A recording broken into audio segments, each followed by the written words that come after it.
கிறிஸ்துவுக்குள் பிரியமானவர்களே, இந்த நாளுக்கான தினசரி தியான வசனம் மத்தேயு எழுதின சுவிசேஷம் 19வது அதிகாரம் 12வது வசனம். மத்தேயு 19:12. மேத்யூ 19:12. தாயின் வயிற்றிலிருந்து அன்னகர்களாய் பிறந்தவர்களும் உண்டு, மனுஷர்களால் அன்னகர்கள் ஆக்கப்பட்டவர்களும் உண்டு, பரலோக ராஜ்யத்தின் நிமித்தம் தங்களை அன்னகர்களாக்கி கொண்டவர்களும் உண்டு. இதை ஏற்றுக்கொள்ள வல்லவன் ஏற்றுக்கொள்ள கடவன் என்றார். இப்போ சீஷர்கள் அதிர்ச்சியாகி அப்படின்னா நாங்கள் கல்யாணம் பண்ண வேணாமா அப்படின்னு சொல்லும்போது அவர் என்ன சொல்கிறாரு, எல்லாருமே திருமணம் செய்வதற்கு அழைக்கப்பட்டதில்லை, ஆனால் எல்லாருமே அதே மாதிரி என்ன திருமணம் ஆகாமல் இருக்கிறதுக்கு அழைக்கப்பட்டதில்லை.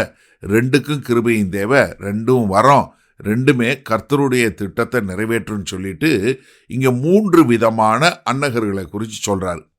முதலாவது என்ன சொல்கிறாரு, இப்படி பிறந்தவர்கள், ஏன்னா அவங்க பிறப்பிலே ஒரு சில கண்டிஷனோட பிறக்கிறாங்க, அதனால அவங்களுக்கு அப்படிப்பட்ட ஒரு திருமணம் செய்யணுன்ற ஒரு எண்ணம் இல்லை. ஒருவேளை அவங்க பிறப்பு உறுப்பில் அந்த மாதிரி ஒரு பிரச்சனை இருக்கலாம், இல்லை அவங்க ஒரு உணர்வு பூர்வமாக, இல்லை சைக்கலாஜிக்கலாக, இல்லை எமோஷனலாக, இல்லை நேச்சுரலாகவே அந்த மாதிரி ஒரு இயற்கையாகவே அவங்களுக்கு இல்லாமல் இருக்கலாம். ஆனால் ஆண்டவர் இங்கே என்ன பண்ணலை, அவங்கள அவமானப்படுத்தலை, மாறாக என்ன பண்ணுறாரு, அவங்கள கௌரவப்படுத்துகிறாரு. ஏன்னா அவங்க படைத்தது என்ன, அந்த மாதிரி தேவன் படைச்சிருக்கிறாரு. அது என்ன இல்லை, குறை இல்லை. நன்றாக புரிஞ்சு கொள்ளுங்க, இங்கே கர்த்தர் அவங்கள கௌரவப்படுத்தக்கூடிய ஒரு காரியம். 2வது, அன்னர்களாக ஆக்கப்பட்டவர்கள் உண்டு மனுஷர்களால். ஏன்னா இது அந்த காலத்தில் அரசர்கள் அங்கே அரண்மனையில் வேலை பார்க்குறவங்கள என்ன பண்ணுவாங்க, இப்படி அன்னகர்களாக மாற்றிடுவாங்க. ஏன்னா அவங்களுடைய வாழ்க்கையில் நடக்கக்கூடிய ஒரு சம்பவம் தானியேல் பார்க்குறோம். ஏன்னா அந்த மாதிரி இருக்கிறவங்களை என்ன பண்ணுறாங்க, அவங்க அப்படிப்பட்ட ஒரு சூழ்நிலையில் கொண்டு போய் விட்டுறாங்க. இந்த சூழ்நிலையை கர்த்தர் உபயோகப்படுத்தக்கூடியவராக இருக்கிறாரு.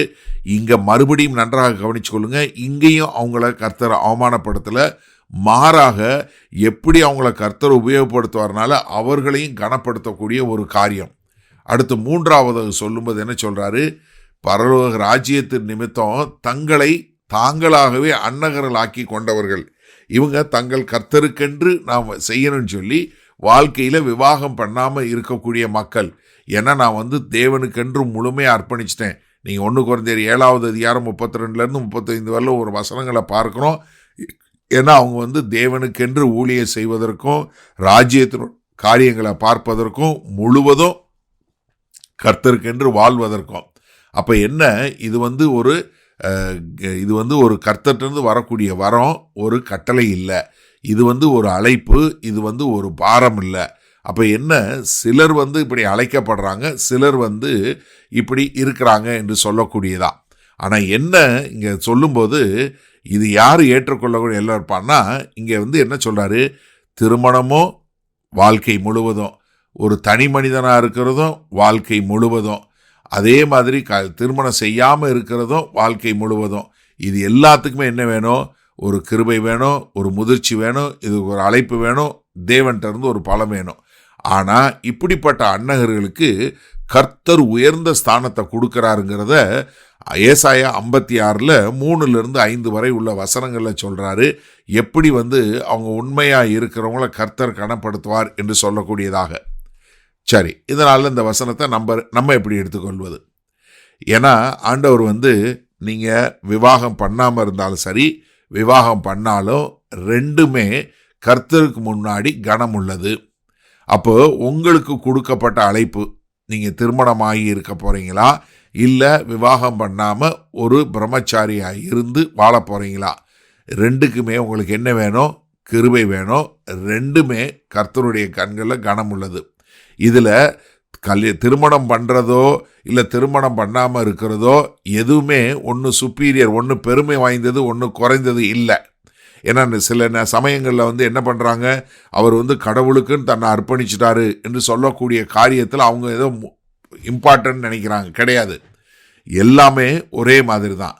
அதே சமயத்தில் ஒரு திருமணம் ஆனதும் சரி, திருமணம் ஆகாமல் இருக்கிறதுமே ஒரு பரிசுத்தம் உள்ளது தான். அப்போ என்னன்னா, கர்த்தர் என்னை எதுக்காக அழைத்திருக்கிறாரோ அதில் நான் வாழணும்.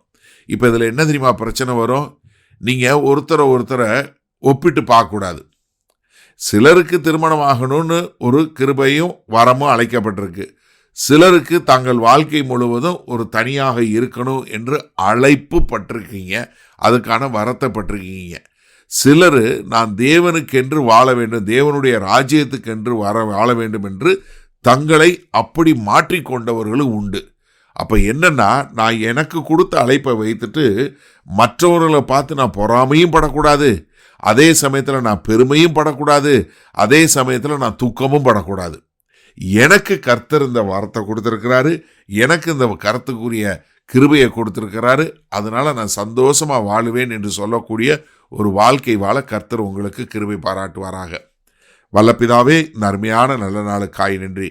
இதோ அந்த செய்தியை கேட்டுக்கொண்டு இருக்கிற எனக்கு அருமையான சகோதர சகோதரிகள், அவர்கள் அன்னகர்களாக இருந்தாலும் சரி, அது பிறப்பில் இருந்தாலும், மற்றவர்கள் ஆக்கப்பட்டாலும், சுயமாக விருப்பப்பட்டாலும், எல்லாருமே அழைப்பு பெற்றவர்கள், எல்லோருமே கனமுள்ளவர்கள், எல்லோருமே பரிசுத்தமானது என்பதை புரிந்து கொண்டு அதற்கென்று நாங்கள் வாழ எங்களை அர்ப்பணிக்கிறோம். மீட்பெரும் இரட்சகருமாகிய இயேசு கிறிஸ்துவின் மூலம் பிதாவே, ஆமேன். கர்த்தர் உங்களை ஆசீர்வதிப்பாராக. நாம் இன்று மாலை மண்ணால் சந்திப்போம்.